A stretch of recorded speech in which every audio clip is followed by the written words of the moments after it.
জাতীয় নির্বাচন ঘিরে আসছে তিনটি বড় রাজনৈতিক জোট। সাবেক সমন্বয়কদের নতুন ছাত্র সংগঠনের আত্মপ্রকাশ বিকেলে। জামাত নেতা আজহারুল ইসলামকে মৃত্যুদণ্ডের রায়ের বিরুদ্ধে আপিলের অনুমতি। মানবতা বিরোধী অপরাধে রিভিউ থেকে ফের শুনানি, এটি প্রথম। গ্যাসের দাম বৃদ্ধির প্রস্তাব গণবিরোধী, শুনানি বাতিল না হলে আন্দোলনের হুমকি ক্যাবের। রোজায় লোডশেডিং নিয়ন্ত্রণের আশ্বাস বিদ্যুৎ বিভাগে। এবং দেশীয় জাহাজে তেল পরিবহনে জ্বালানি নিরাপত্তা বাড়ার আশা। চীনের এক্সিম ব্যাংকের ঋণের চুক্তির পর শুরু হবে জাহাজ নির্মাণ।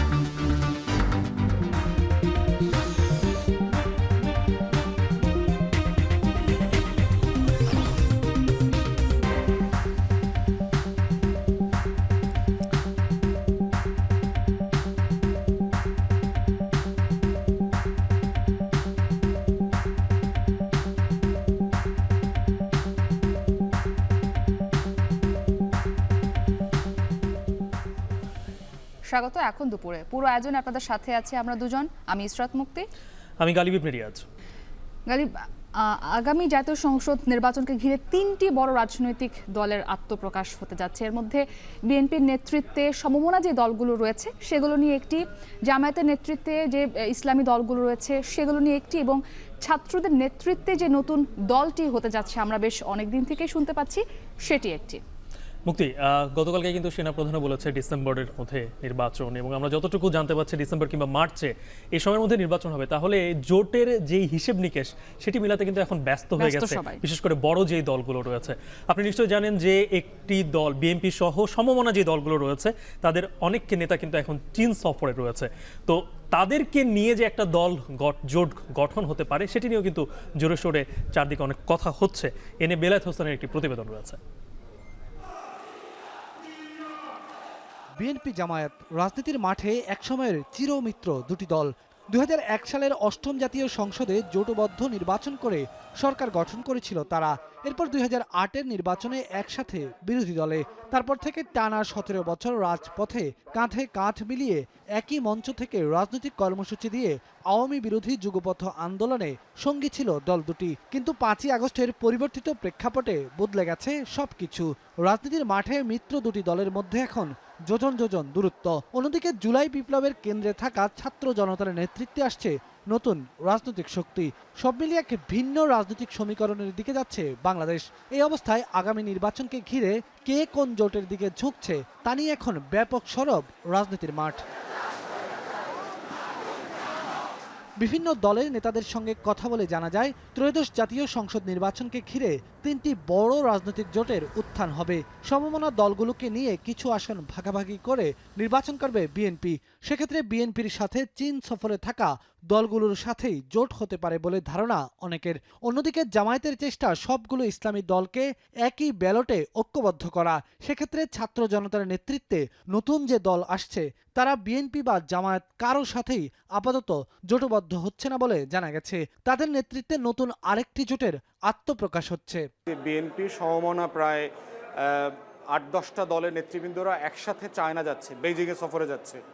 এখন সেটাকে নিয়ে বেশ আপনার গসিপ আছে যে সেখানে তারা জোটের কোনো রাজনীতি করবেন কিনা, এবং বিএনপির এই জায়গাটা এখনও পরিষ্কার করে নাই। দ্বিতীয়ত আমরা দেখেছি যে জামাত সহ ইসলামী দলগুলোর ভিতরে একটা বোঝাপড়ার চেষ্টা করা হচ্ছে যে তারা একটা নতুন জোট অথবা বলয় তৈরি করতে পারছে কিনা। তৃতীয়ত হচ্ছে ছাত্রদের নেতৃত্বে নতুন কোনো জোট আসছে কিনা, অথবা যারা বাকি থাকবেন যারা অন্য জোটে যাবে না তারা কোনো জোট তৈরি করছে কিনা।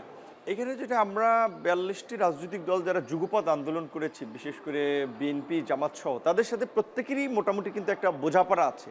এখন ইকুয়েশনটা হচ্ছে যেহেতু একটা বৃহৎ রাজনৈতিক দল আওয়ামী লীগ মাঠে নাই, কাজে তাহলে এখন তো একটা মানে সরকার থাকলেও তার একটা শক্তিশালী অপোনেন্ট দরকার।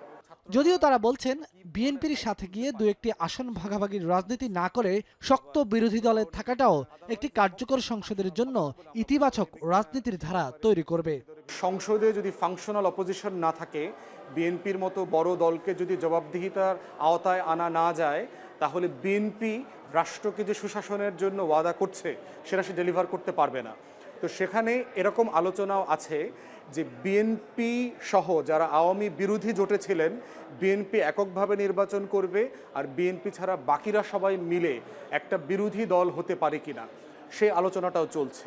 মানুষ ওই পুরানো রাজনীতি তো দেখেছে। এখন আমরাও যদি ধরেন ছোট দল হিসেবে আবার যদি বৃহৎ দলের সাথে জোট করে, অনেক কিন্তু হারিয়ে যায়, তার স্বকীয়তা থাকে না। সেক্ষেত্রে অনেকের সাথে আলাপ আলোচনা চলছে। আসন বা সিট নিয়ে সমঝোতার বিষয়ে কিন্তু এখন পর্যন্ত আলাপ আলোচনা হয় নাই। আমরা এই সময়ে গত 7-8 বছরের এই প্রতিকূল সময়ে রাজনীতি করে আজকের এই জায়গাটাতে আসছি। 2-3টে সিটের রাজনীতি করলে তো, সুবিধার রাজনীতি করলে তো এটা আওয়ামী লীগের আমলে সবচেয়ে আমরা বেনিফিটেড বেশি থাকবে। জোট নিয়ে জানতে চাইলে বিএনপির এই নেতা বলেন, তফসিল ঘোষণা ঘনিয়ে আসলেই চূড়ান্ত সিদ্ধান্ত নেবে তারা। তবে বিএনপি ক্ষমতায় এলে ফ্যাসিবাদ বিরোধী দলগুলোকে নিয়ে জাতীয় ঐক্যমতের সরকার হবে, এটি এখন পর্যন্ত চূড়ান্ত। নির্বাচন কমিশনের নিবন্ধন নাই, তারা আমাদের সঙ্গে যদি অংশগ্রহণ করে, আমাদের মার্কা নিয়েও তো অতীতে নির্বাচন করেছে, করে নাই? দানের শেষ মার্কা নিয়ে নির্বাচন করে নাই, তো দানের শেষ মার্কা নিয়ে নির্বাচন করতে পারে, অথবা যাদের নিবন্ধন আছে তারা সেই মার্কা নিয়ে সেখানে ভোট করতে পারে। জোট যে হওয়া যাবে না তা তো কোনো বাধা নাই। ফ্যাসিবাদ বিরোধী আন্দোলনে যারা সরাসরিভাবে যুগপৎ আন্দোলনে শরিক ছিল, তাদেরকে নিয়ে আমরা জাতীয় ঐক্যমত্যের সরকার গঠন করব, এটা তো হলো সবচেয়ে বড় জোট। অন্যদিকে জামায়াতের এই শীর্ষ নেতা বলছেন, 300 আসনে ভোট করার প্রস্তুতি নিয়ে এগিয়ে যাচ্ছেন তারা। তবে ইসলামী দলগুলোকে নিয়ে একটি জোটের রূপরেখা রয়েছে দলটির অভ্যন্তরীণ আলোচনায়। হ্যাঁ, আমাদের সাথে ফ্যাসিবাদ বিরোধী যে শক্তি আছে, যে দলগুলো আছে, দল আছে, বিভিন্ন পার্সোনালিটিস আছে, প্রতিষ্ঠান আছে, সবার সাথে আমাদের যোগাযোগ আছে। মানুষ জানতেছে, বুঝতেছে এবং অতীতের কর্মকাণ্ডগুলো মানুষ দেখেছে। এই জন্য মানুষের কাছে এটা স্পষ্ট হয়ে গেছে, আসলে এই ইসলামপন্থীদের ঐক্য জাতিকে নতুন একটা সম্ভাবনার দিগন্ত দেখাতে পারে। বিএনপি এবং জামায়াত দুই দলের নেতাদের সাথে কথা বলে জানা গেল, এবারের নির্বাচন কিংবা জাতীয় ঐক্যমতের সরকার কোনোটিতেই কেউ কারো সঙ্গী হচ্ছে না। বেলায়েত হোসাইন, এখন, ঢাকা। বৈষম্য বিরোধী ছাত্র আন্দোলনের সাবেক সমন্বয়কদের উদ্যোগে নতুন ছাত্র সংগঠন আত্মপ্রকাশ করতে যাচ্ছে বিকেলে। ঢাকা বিশ্ববিদ্যালয়ের মধুর ক্যান্টিনে সংগঠনটি আত্মপ্রকাশ করার কথা রয়েছে। নতুন সংগঠন তৈরির প্রধান উদ্যোক্তাদের সূত্রে জানা যায়, এরই মধ্যে সংগঠনটির ঘোষণাপত্র সহ অন্যান্য কাজ শেষ হয়েছে। সংগঠনটি ঢাকা বিশ্ববিদ্যালয়ের কমিটিতে শতাধিক শিক্ষার্থী থাকবেন। এরই মধ্যে সংগঠনটির কেন্দ্রীয় ও ঢাকা বিশ্ববিদ্যালয়ের শীর্ষ নেতৃত্ব অনেকটাই চূড়ান্ত। জানা গেছে, কেন্দ্রীয় আহ্বায়কের দায়িত্ব পেতে পারেন বৈষম্য বিরোধী ছাত্র আন্দোলনের সাবেক সমন্বয়ক আবু বাকের মজুমদার। এছাড়া মুখপাত্র হতে পারেন কেন্দ্রীয় সমন্বয়ক আশরাফা খাতুন। লেজুর বৃত্তি নয়, বরং স্বাধীন ছাত্র সংগঠন হিসেবে এটি কাজ করবে বলে জানা গেছে।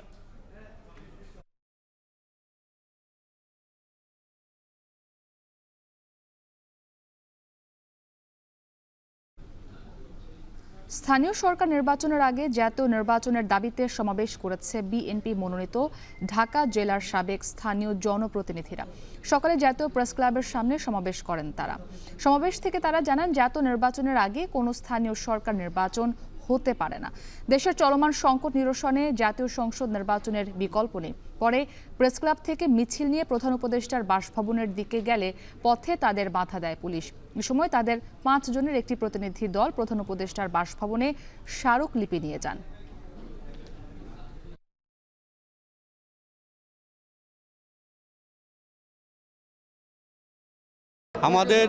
আমাদের এক দফা এক দাবি, একটা অন্তর্বর্তীকালীন সরকারের অধীনে একটা সুষ্ঠু এবং নিরপেক্ষ অবাধ একটা জাতীয় নির্বাচন চাচ্ছি। জাতীয় নির্বাচন হওয়ার পর স্থানীয় সরকার নির্বাচন হবে, এটাই আমাদের চাওয়া। সারা দেশের মানুষের মধ্যে শঙ্কা বাড়ছে। আইন শৃঙ্খলা নিয়ন্ত্রণ করে স্বরাষ্ট্র উপদেষ্টা তার দক্ষতার প্রমাণ দিতে হবে বলে মন্তব্য করেছেন বিএনপির সিনিয়র যুগ্ম মহাসচিব রুহুল কবির রিজভী।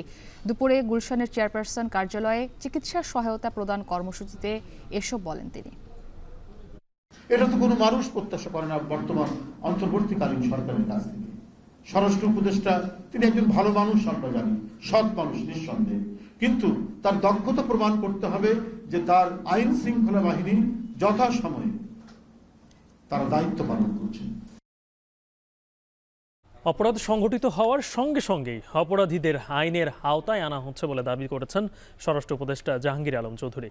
সকালে সাভারে হর্টিকালচার সেন্টারে কৃষকের মিনি কোল্ড স্টোরেজ ও খামারি অ্যাপস উদ্বোধন করে সাংবাদিকদের কথা জানান উপদেষ্টা। এ সময় অপরাধ দমনে সহযোগিতা ও সচেতনতা বাড়ানোর আহ্বান জানান তিনি। যেই সব ঘটনাগুলি ঘটছে, আমি অস্বীকার করবো না যে ঘটনা ঘটতেছে না, কিন্তু ঘটনার সাথে সাথেই কিন্তু আমরা লোকজনদের কিন্তু আইনের আওতায় নিয়ে আসতেছি। এগুলি জন্য আমি আপনাদের কাছে একটু অনুরোধ করব, আপনারা একটু জনসচেতনতা বৃদ্ধি করতে হবে। অনেকদিন যাবৎ কেটে শিল্পেরও একটা কিন্তু অনেক সমস্যা ছিল এখানে, গার্মেন্টস নিয়ে কিন্তু অনেক বড় একটা সমস্যা কিন্তু আমরা ফেস করছি। এটা কিন্তু মোটামুটি আল্লাহ দিলে একটা কন্ট্রোলের ভিতরে আসছে, এবং এখানে এই জন্য এটার স্ট্রেংথ অনেক বেশি। এখানে শিল্প পুলিশ আছে, এখানে সেনাবাহিনীও কিন্তু ডিপ্লয় করা আছে, এখানে র্যাব আছে, এখানে বিজিবি আছে, আর পুলিশ তো তাদের দায়িত্ব তারা করেই যাচ্ছে। মানবতা বিরোধী অপরাধে মৃত্যুদণ্ডপ্রাপ্ত জামাত ইসলামের নেতা এটিএম আজহারুল ইসলামের মৃত্যুদণ্ডের রায়ের বিরুদ্ধে লিভ টু আপিলের অনুমতি দিয়েছেন আপিল বিভাগ। আপিল শুনানির জন্য 22 এপ্রিল দিন ধার্য করা হয়েছে। সকালে প্রধান বিচারপতি সৈয়দ রেফাত আহমেদের নেতৃত্বে 5 বিচারপতির আপিল বেঞ্চ এই আদেশ দেন। আরও জানাচ্ছেন রাব্বি হোসেন। মানবতা বিরোধী অপরাধের মামলায় জামায়াতের শীর্ষ 4 ও বিএনপির এক নেতার ফাঁসি কার্যকর হওয়ার পর থেমে যায় মামলার বিচার প্রক্রিয়া। নানা সময়ে জামায়াতের নেতা এটিএম আজহারের মামলা তালিকায় এলেও তা আর শুনানি হয়নি। 5 আগস্ট গণঅভ্যুত্থানের পর পাল্টে যায় দৃশ্যপট। এটিএম আজহারের রায়ের রিভিউ শুনানি আসে আপিল বিভাগের কার্যতালিকায়। মঙ্গলবার ও বুধবার দুদিন এটিএম আজহারের রিভিউ আবেদনের শুনানি হয়। শুনানিতে প্রশ্ন উঠে পুরো মানবতা বিরোধী অপরাধ মামলার বিচার প্রক্রিয়া নিয়ে। পরে এটিএম আজহারের রিভিউ মঞ্জুর করে আপিল করার অনুমতি দেন প্রধান বিচারপতি সৈয়দ রেফাত আহমেদের নেতৃত্বাধীন 5 বিচারপতির আপিল বেঞ্চ। রিভিউ থেকে ফের আপিল শুনানি হবে এমন মানবতা বিরোধী অপরাধের মামলা এটাই প্রথম। ন্যায় বিচারের স্বার্থে আমরা মাননীয় অ্যাপিলেট ডিভিশনকে অ্যাসিস্ট করতে আসছি, কারো বিরুদ্ধে আসিনি, কোনো দণ্ড কার্যকর করতে আসিনি বা কাউকে খালাস প্রদানের জন্য আসিনি। মানবতা বিরোধী অপরাধের মামলায় এখন পর্যন্ত যেই রিভিউ দায়ের করা হয়েছে সবগুলোই কাদের মোল্লার মামলার রায়ের আলোকে। প্রথাগত কোনো আইন অনুযায়ী এটি হয়নি। জামায়াত নেতার আইনজীবী জানান এই আইনটি বাতিল হলে পুরো বিচার প্রক্রিয়ায় প্রশ্নের মুখে পড়বে। অ্যাপিলেট ডিভিশন 2019 সালে যে রায় দিয়েছিলেন সেখানে ওনারা ইন্টারন্যাশনাল ল মানেন নাই, এবং ইন্টারন্যাশনাল লর সাথে কমপ্লাই করার রিকোয়ারমেন্ট ছিল 1973 এর আইনে। এটা খুব বড় একটা গ্রাউন্ড, এবং আইনই বলা আছে মানতে হবে আন্তর্জাতিক আইন, ওনারা মানেন নাই। এই মেইন গ্রাউন্ডে রিভিউ অ্যালাউ হয়েছে। আপিল শুনানির জন্য আগামী 22 এপ্রিল নির্ধারণ করা হয়েছে। রাব্বি হোসেন, এখন, ঢাকা। 4 দিনের সফর আগামী 13 মার্চ ঢাকায় আসছেন জাতিসংঘ মহাসচিব অ্যান্টোনিও গুতেরেস। জাতিসংঘে বাংলাদেশের স্থায়ী মিশনের বিজ্ঞপ্তিতে এই তথ্য জানানো হয়েছে। বিজ্ঞপ্তিতে জানানো হয় আগামী 13 থেকে 16 মার্চ পর্যন্ত বাংলাদেশ সফর করবেন জাতিসংঘ মহাসচিব। এদিকে সফরের আগে প্রধান উপদেষ্টা ডক্টর ইউনূসকে চিঠি পাঠিয়েছেন জাতিসংঘ মহাসচিব।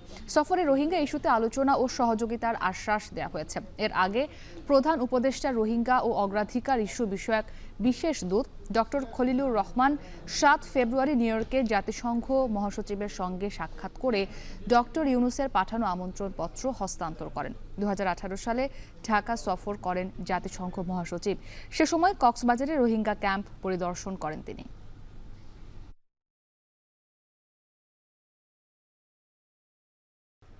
বিগত সময়ে অতিরিক্ত হিসেব দেখিয়েও রোজায় বিদ্যুতের চাহিদা শতভাগ পূরণ হয়নি।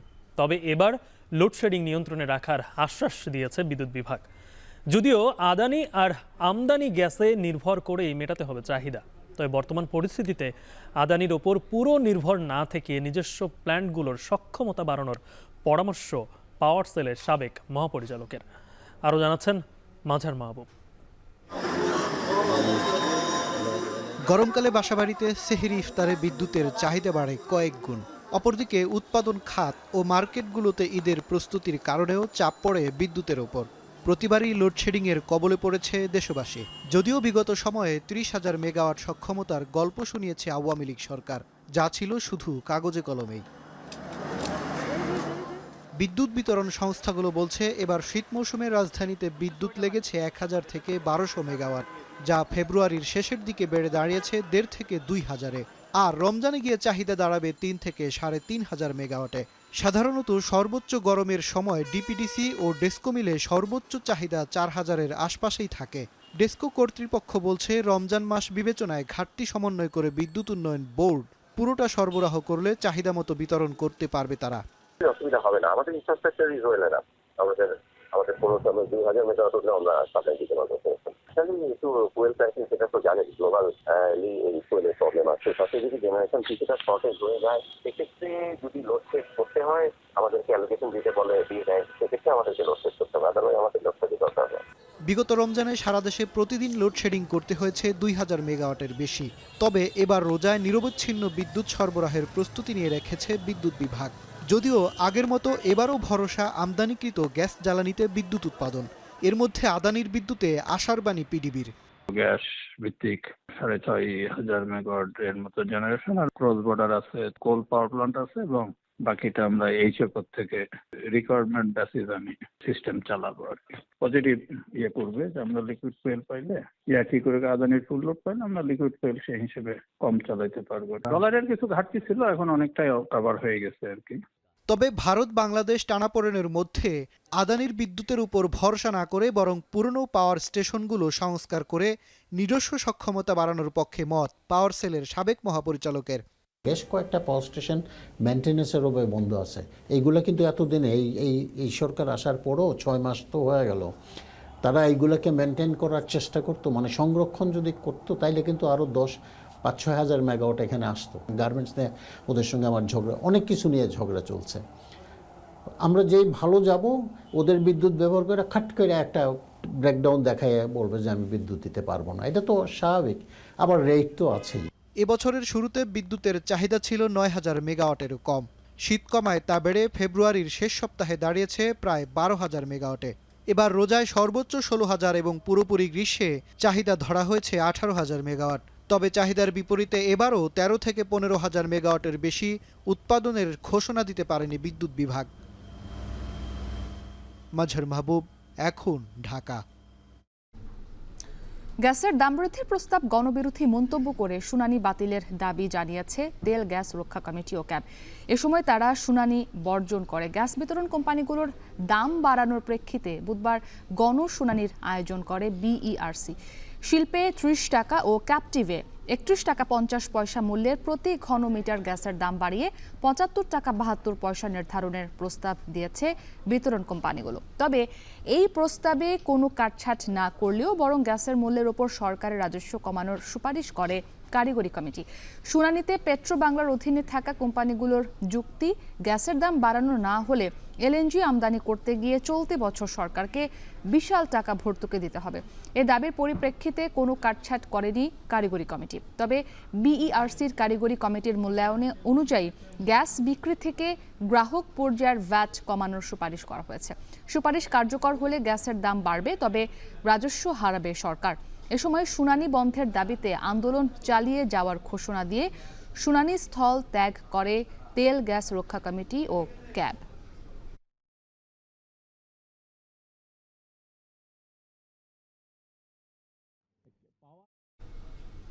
গ্যাসের দাম নিয়ে বিইআরসির শুনানি চলছে রাজধানীর বিয়াম মিলনায়তনে। সেখানে আছেন আমাদের সহকর্মী মাজহার মাহবুব। আমরা বিস্তারিত জানতে যুক্ত হয়েছি তার সাথে। মাজহার, শুনানি এখন কোন পর্যায়ে রয়েছে জানাবেন, এবং ক্যাব এবং তেল গ্যাস বিদ্যুৎ বন্দর রক্ষা জাতীয় কমিটির পক্ষ থেকে কোনো কর্মসূচি ঘোষণা করা হয়েছে কিনা?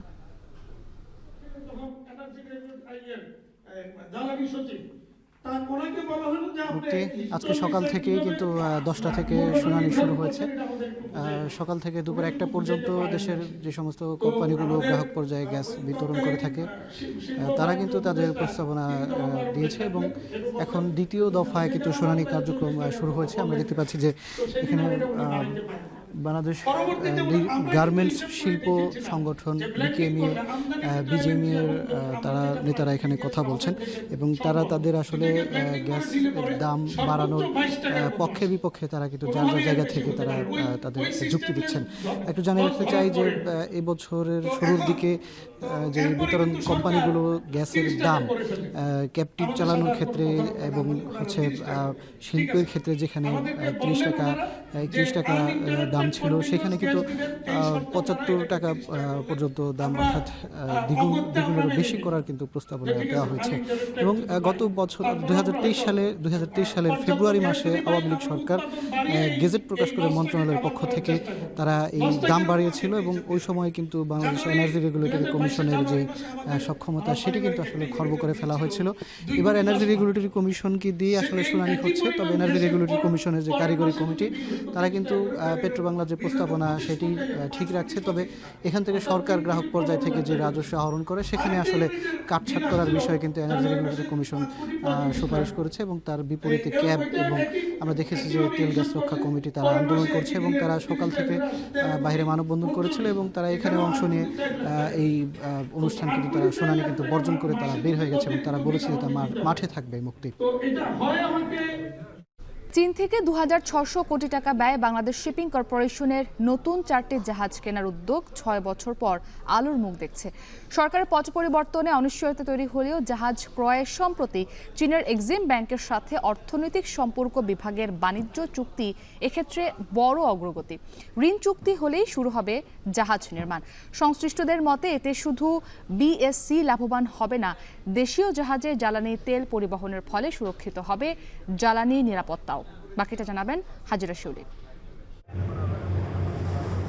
অগ্নি দুর্ঘটনায় গেল বছরের অক্টোবরে বাংলার সৌরভ ও বাংলার জ্যোতি পরিত্যক্ত হওয়ার পর জাতীয় পতাকাবাহী প্রতিষ্ঠান বাংলাদেশ শিপিং কর্পোরেশনের বহর আরও ছোট হয়। বর্তমানে সমুদ্রগামী জাহাজ আছে মাত্র 5টি। এত কম জাহাজ দিয়ে শিপিং ব্যবসায় টিকে থাকা কঠিন, তাই মুনাফা ধরে রাখতে নতুন জাহাজ কেনা জরুরি হয়ে পড়েছে।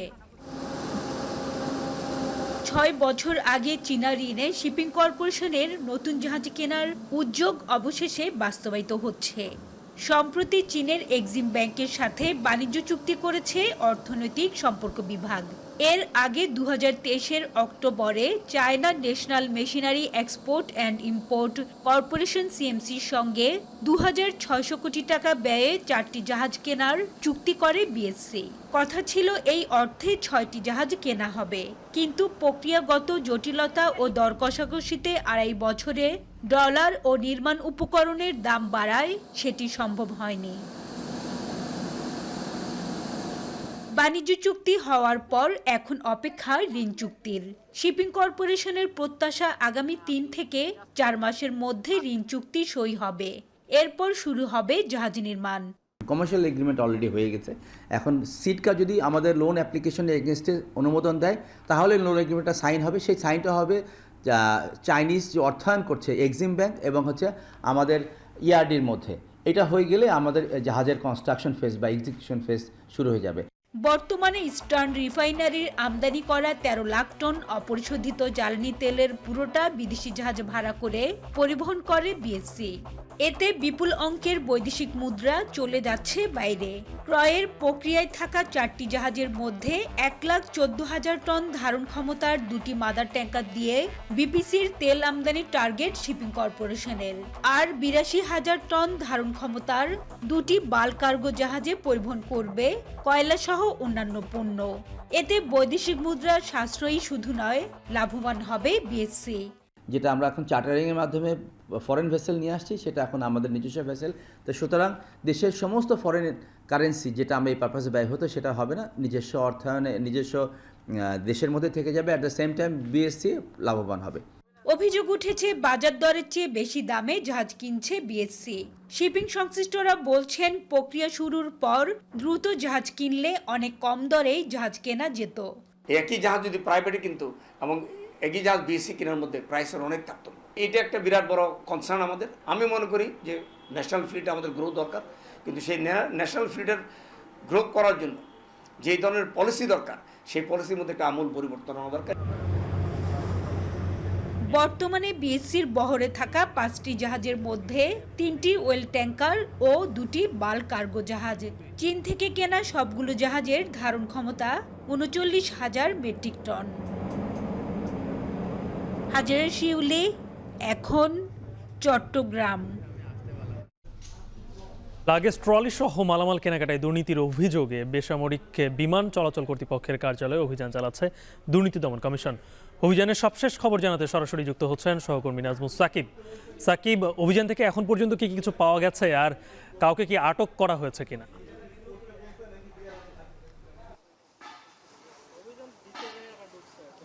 গালিব, আপনি জানেন যে বেশ কিছুদিন ধরেই দুদক কিন্তু বিভিন্ন প্রতিষ্ঠানে অভিযান চালাচ্ছে এবং তারই পরিপ্রেক্ষিতে আজকে কিন্তু ঠিক ঘণ্টাখানেক আগেই কিন্তু তারা যে বেসরকারি বিমান চলাচল কর্তৃপক্ষ অর্থাৎ বেবিচক সেখানে কিন্তু এসেছে এবং এসে তারা বেশ কিছু দুর্নীতির অভিযোগের পরিপ্রেক্ষিতে কিন্তু তারা এখানে এসেছে। একটু জানাতে চাই যে সাধারণত লাগেজ কিংবা অন্যান্য যে মালামাল সেগুলোর কিছু অংশ কিন্তু আসলে সিভিল এভিয়েশন থেকে অর্থাৎ এই যে বেবিচক থেকে কেনা হয়, তারই পরিপ্রেক্ষিতে সেই ধরনের অভিযোগ কিন্তু পাওয়া গেছে এবং সেই মালামাল কেনাকাটায় কতটা দুর্নীতি হয়েছে এবং কি দুর্নীতি হয়েছে সেই নথিপত্র কিন্তু তারা ঘাটছেন বলে আমরা জানতে পেরেছি। কিছুক্ষণ আগেই আসলে দুদকের কর্মকর্তাদের সঙ্গে কথা হচ্ছিল, তারা যেটা জানাচ্ছেন তারা এই মুহূর্তে কিন্তু বেবিচকের যে পুরাতন বিল্ডিংটা রয়েছে সেখানে কিন্তু প্রবেশ করেছেন, সেখানে কর্মকর্তাদের সঙ্গে কথা বলে কিংবা নথিপত্র দেখে তারা কিন্তু এটা দেখার চেষ্টা করছেন যে আসলে কতটা দুর্নীতি হয়েছে। ঠিক কিছুক্ষণ পরেই বেবিচকের যে নতুন বিল্ডিং অর্থাৎ সদর দপ্তর সেখানে কিন্তু তারা যাবেন এবং সেখানে গিয়ে তারা দেখবেন যে কতটা আসলে দুর্নীতি হয়েছে, এর বাইরেও আসলে কি দুর্নীতি হয়েছে। এবং জানাতে চাই যে শুধুমাত্র এই যে কেনাকাটা তাই নয়, থার্ড টার্মিনালেও কিন্তু বড় ধরনের দুর্নীতির প্রমাণ পেয়েছে দুদক। সেক্ষেত্রে বলা হচ্ছে যে প্রায় 4,000 কোটি টাকা লোপাট করা হয়েছে শুধুমাত্র থার্ড টার্মিনাল থেকে। এরই পরিপ্রেক্ষিতে যিনি সাবেক প্রধানমন্ত্রী রয়েছেন শেখ হাসিনা এবং তারেক সিদ্দিকী সহ বেশ কয়েকজনের নামে কিন্তু দুদক মামলা করেছে এবং সব মিলিয়ে মামলার পরিমাণ কিন্তু এই থার্ড টার্মিনালের ক্ষেত্রে 4টি মামলা করা হয়েছে। যদিও আমরা জানতে পেরেছি যে এই যে বিমানের এই যেই কেনাকাটা সেক্ষেত্রে কি দুর্নীতি হয়েছে সেই দুর্নীতি অনুসন্ধান কিন্তু এখনো দুদক চালিয়ে যাচ্ছে। তো বেবিচকের সামনে থেকে এই ছিল সবশেষ। গালিব। জামায়াতে ইসলামীর আমির ডাক্তার শফিকুর রহমান বলেছেন, এদেশে যারা জন্মগ্রহণ করেছে তারাই দেশের নাগরিক, সংখ্যালঘু সংখ্যাগরিষ্ঠ বলে দেশে কিছুই নেই। সকালে পঞ্চগড় চিনিকল মাঠে জেলা জামায়াতের জনসভায় এ কথা বলেন তিনি। এ সময় জামায়াতের আমির আরও বলেন, আওয়ামী লীগ সরকার দেশের মানুষের মাঝে সাম্প্রদায়িকতা তৈরি করেছে। এছাড়া ভারত প্রসঙ্গে তিনি বলেন, পার্শ্ববর্তী কোনো দেশের মানুষকে কষ্ট দিতে চাই না, তবে প্রতিবেশী দেশও যাতে বাংলাদেশের মানুষের উপরে কিছু চাপিয়ে না দেয় সেদিকে লক্ষ্য রাখার আহ্বান জানান তিনি। এর আগে ব্যানার ফেস্টুন নিয়ে মিছিল সহ জামায়াতের জনসভায় জড়ো হন দলীয় নেতাকর্মীরা।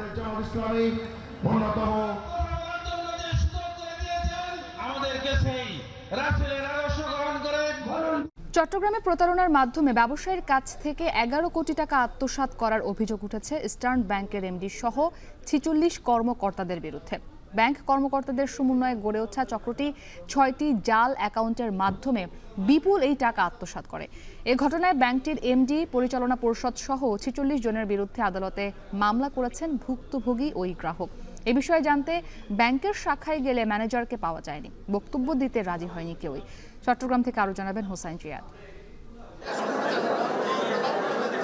ব্যবসায়ী মুর্তুজা আলী 2017 সালে ইস্টার্ন ব্যাংকের ওয়ান নিজাম রোড শাখায় 5 কোটি টাকা জমা করে অ্যাকাউন্ট খোলেন। ব্যাংকটির চাঁদগাঁও শাখায় এই অ্যাকাউন্ট স্থানান্তর করলে বেশি লভ্যাংশ দেওয়ার কর্মকর্তাদের মিথ্যা আশ্বাসে তিনি হিসাবটি স্থানান্তর করেন। সংঘবদ্ধ জালিয়াতি আর প্রতারণার শুরু এখানেই। ভুক্তভোগীর অভিযোগ, 2017 সালে তিনি এফডিআর এর বিপরীতে ঋণ নেয়ার জন্য কাগজপত্র জমা দিয়ে প্রক্রিয়া সম্পন্ন করেন, এরপর বিদেশে যান। সে সুযোগে তার নামে জালিয়াতি করে একই শাখায় 2টি সঞ্চয়ী হিসাব ও 4টি ঋণ হিসাব খুলে চক্রটি। শুধু তাই নয়, তার স্ত্রীর অ্যাকাউন্ট এবং ব্যবসা প্রতিষ্ঠানের নামে ভুয়া অ্যাকাউন্ট খুলে এই চক্রটি বিপুল টাকা লেনদেন করে। সব মিলিয়ে হাতিয়ে নেওয়া হয় 11 কোটি টাকা। নিঃস্ব হয়ে পড়েন এ ব্যবসায়ী। ডিসেম্বর মাসের মাঝামাঝি সময়ে আমার সাথে মিটিং করে সে সব জিনিসগুলো দায় স্বীকার করার পরও আমাকে কিভাবে টাকা পেমেন্ট করবো ওইটা বলার পরে এরপরে যখন ওনার সাথে যোগাযোগ করার চেষ্টা করি, উনি ফোন দেয় না, মেসেজ দিলে মেসেজের রিপ্লাইও দেয় না। তো এটা বিগত আমি আপনার 7 বছর ধরে এখন নির্যাতিত।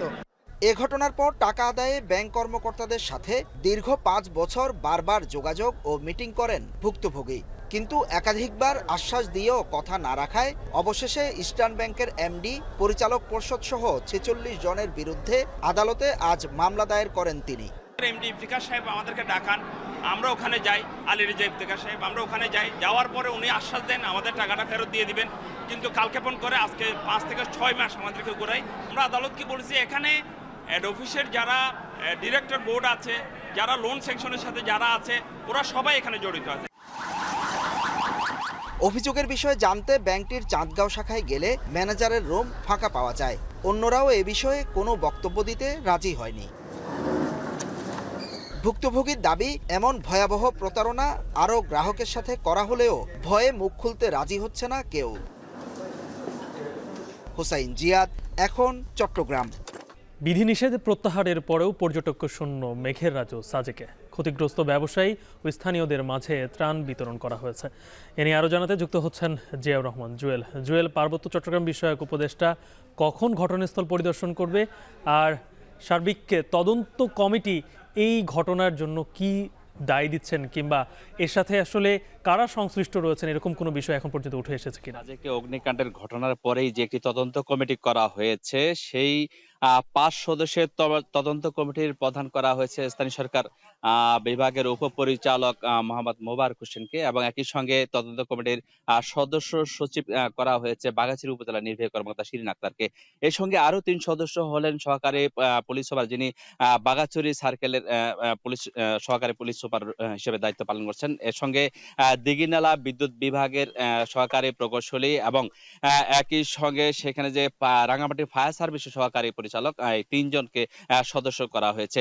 এই 5 জন সদস্যের তদন্ত কমিটির দল আজকে সকাল 11:30 নাগাদ এই সাজেকে যে অগ্নিকাণ্ডের যে ক্ষতিগ্রস্ত এলাকা সেটি তারা পরিদর্শন করেছেন।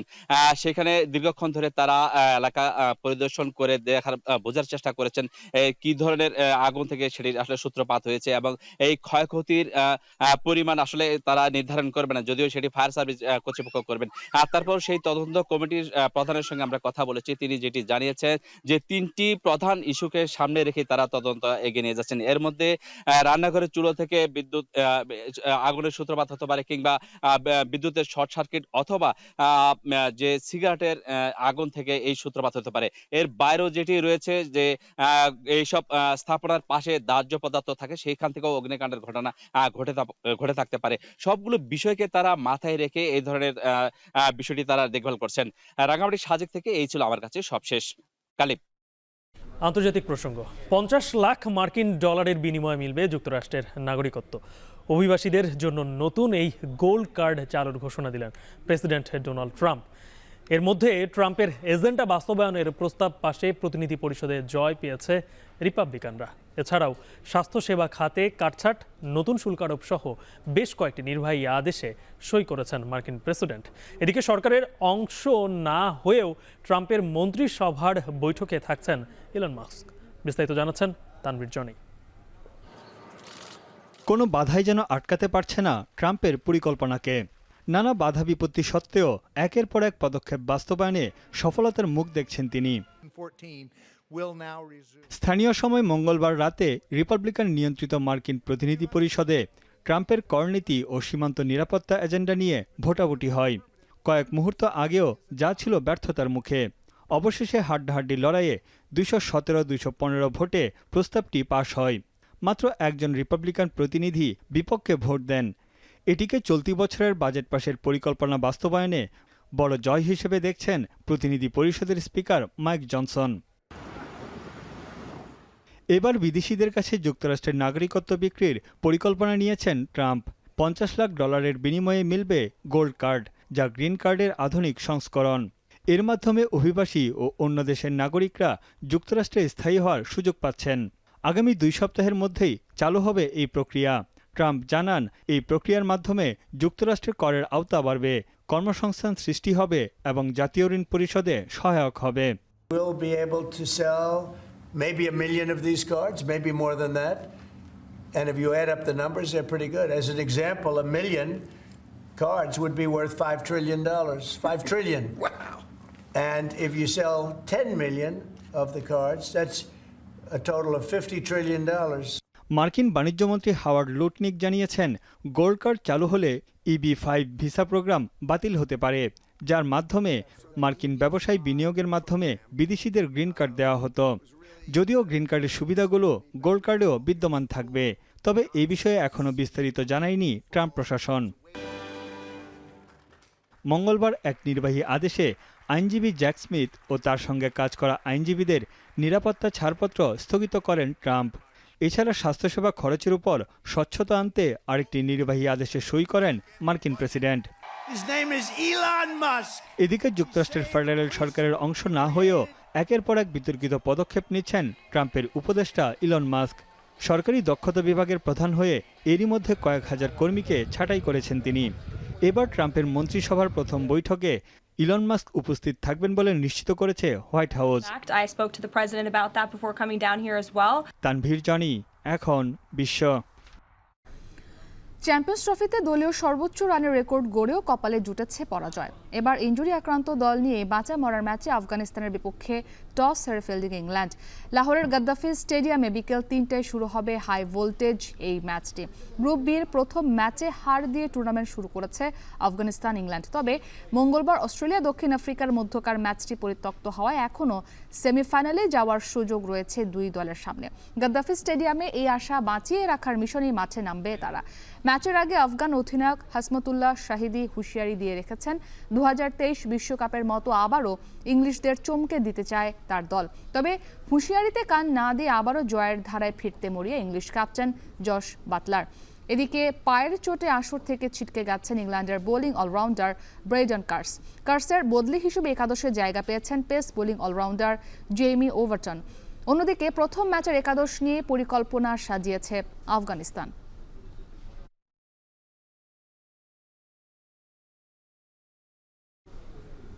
শেষ করব এখন দুপুর শিরোনামগুলো আরো একবার। জাতীয় নির্বাচন ঘিরে আসছে 3টি বড় রাজনৈতিক জোট। সাবেক সমন্বয়কদের নতুন ছাত্র সংগঠনের আত্মপ্রকাশ কিছুক্ষণ পরে। জামায়াত নেতা আজহারুল ইসলামকে মৃত্যুদণ্ডের রায়ের বিরুদ্ধে আপিলের অনুমতি। মানবতা বিরোধী অপরাধের রিভিউ থেকে ফের শুনানি, এটিই প্রথম। গ্যাসের দাম বৃদ্ধির প্রস্তাব গণবিরোধী, শুনানি বাতিল না হলে আন্দোলনের হুমকি ক্যাবের। রোজায় লোডশেডিং নিয়ন্ত্রণের আশ্বাস বিদ্যুৎ বিভাগের।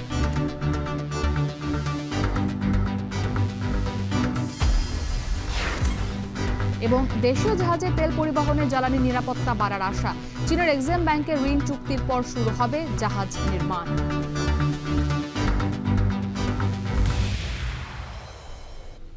এই ছিল এখন দুপুরে। এখন টেলিভিশন ওয়েবসাইটে দেখতে ভিজিট করুন এখন.tv।